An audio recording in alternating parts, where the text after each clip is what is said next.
Hi friends, this video shows how to enable or disable USB audio routing.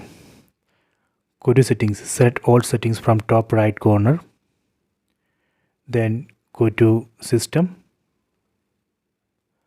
Under system, select about. Then go down, set Android TV OS build. Here we need to press OK button on the remote 7 times. 1, 2, 3, 4, 5, 6, 7. See the message, you are now a developer. Go back.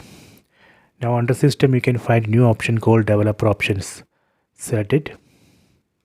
These are the list of developer options. Here go down and find media section. See, under media select disable USB audio routing. By default this would be enabled. If you want to disable, you have to enable this option. See, so this way we can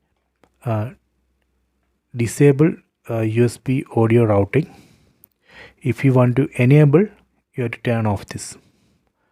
Okay, so you can try this. This way we can turn on or off USB audio routing. Please try this.